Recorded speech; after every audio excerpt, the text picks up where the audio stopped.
All right, greetings, educators. We are on Chapter 6. We are about halfway through the book. Not quite, almost. And I think this chapter right here was probably the hardest that I have had to lecture to so far. It's got such a variety of topics in it, from learning topics to standards and oh gosh, let me think. Let me talk about this for a second. How to teach, how things are taught, what is taught, and so forth and so on. Coding systems, frequency counts, seating charts. Oh my gosh, everything. So I found this chapter difficult to lecture to, and so I chose to concentrate on the learning the learning topics of this chapter. I'm not going to cover them all. I'm just going to cover a couple. But I think that when I make a choice to cover something over the other, then that's an example of me introducing my curriculum values into the classroom and emphasizing certain information over other information. And we all do that as teachers at times. Luckily, I'm teaching at the adult level, and you're responsible for getting the rest of the information. But at the K through 12 level, the teacher is responsible for getting the information to the student and are evaluated over whether or not the students get that information. At the college level, I have a lot more freedom about what I want to concentrate on. And hopefully what I choose to concentrate on is beneficial to you as a student. But that's the questionable and difficult thing about teaching at the college level. There are not very many guidelines, and that can be a little disconcerting. One of the things that surprised me when I was doing my master's work, I was working real closely with some K through 12 educators, and some of them talked about the comfort that they found in standards and benchmarks and canned curriculum and textbooks that were chosen for them by their principals or other curriculum leaders in their schools. And when they said that, I thought, wow, that's interesting, because I would find that stifling. But a lot of them found that comforting and almost liberating, to the point that they didn't have to concentrate on it. It was there for them, and they could concentrate on managing their classroom, on classroom management, and how to present, and in what not context, but what setting to present stuff in, and in what layout to present stuff in. You know, what we're going to address today. We're going to math in the morning, language arts in the afternoon, and history, blah blah blah. So I just found that to be surprising when I was working through with these K-12 through 12 teachers. I thought most of them would hate that, but some of them didn't. Some of them actually found comfort in it and were able to use it as a benefit in their class. Dogs are fighting over there. Just ignore them. I'm going to try to. I might have to get onto them in a minute. They get a little bit too loud and too excited. And my little Chihuahua, she gets mean. So anyway, one of the terms that was new to me in this chapter was called intercurriculum. Now, I suppose that we all have an inner curriculum. I had heard about and have talked about in this class before hidden curriculum, and hidden curriculum is to me, it's the most important thing about curriculum decisions and the curriculum as a whole, as an entity that we need to talk about and concentrate on as educators. How we are bringing our hidden curriculum to the class, what kind of hidden curriculum are influencing the decisions that are made about curriculum decisions, on and on and on. But hidden curriculum is a very important topic, but also this inner curriculum I wanted to concentrate on just a little bit, because it was new to me, and it may be new to some of you. It may be new to all of you. I don't know, but I wanted to talk about it a little bit just because I wanted to concentrate on it for my own benefit, and I thought maybe it would benefit some of you too.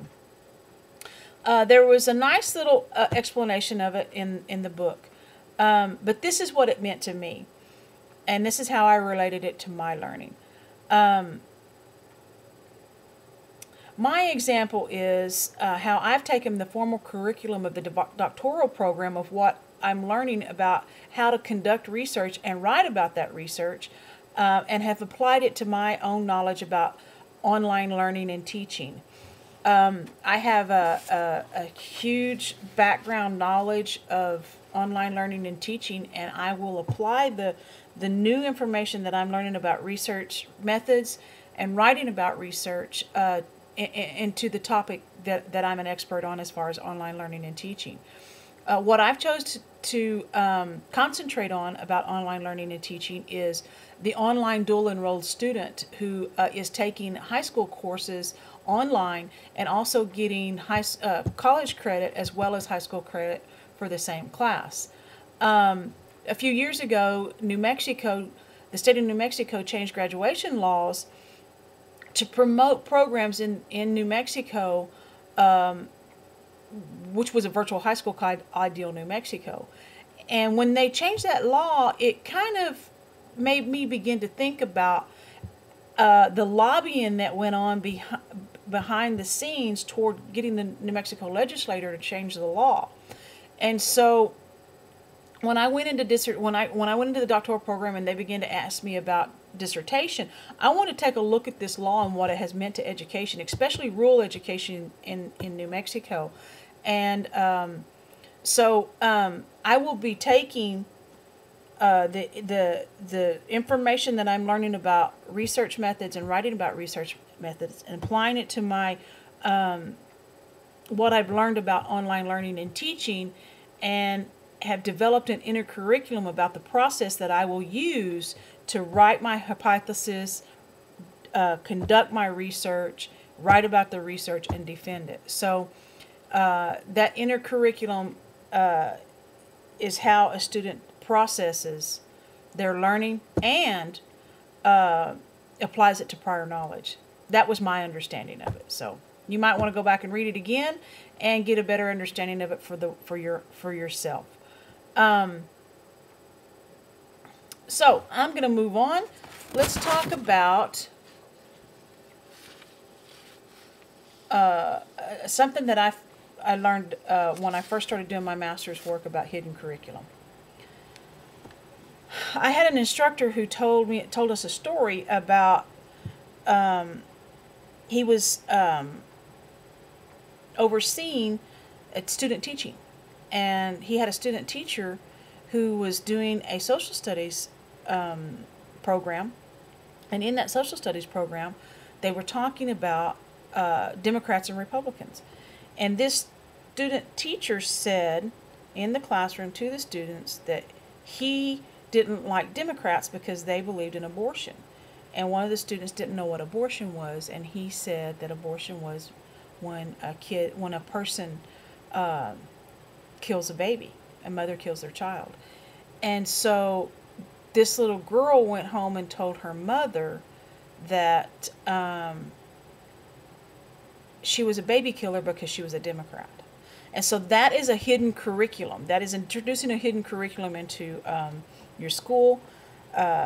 My instructor had to yank this young man out of the classroom as far as doing the student teaching. It was a whole big old mess, but that is a classic example of introducing a hidden curriculum to a class. And so I thought you might be interested in that little topic and that little story. So we don't want to pass our personal views on into the classroom if at all possible. So think about that when you get ready to do your student teaching and then go into the classroom. So the book talks about different types of curriculum and orientations and influences, and you should spend some time getting familiar with these and understand how curriculum is implemented through and by instructional activities like cooperative learning and didactic learning, etc. So I'm not real happy with, I could spend 30, 45 minutes, an hour lecturing over this chapter and I still wouldn't hit everything that you need to know. I hope that you take my advice to heart and really get to understand this chapter, because you will use it more than any other chapter in this book. The next one's good. It's about assessment and evaluation. It's gonna tie in. So that's my lecture for now. I hope you all have a good week. Adios.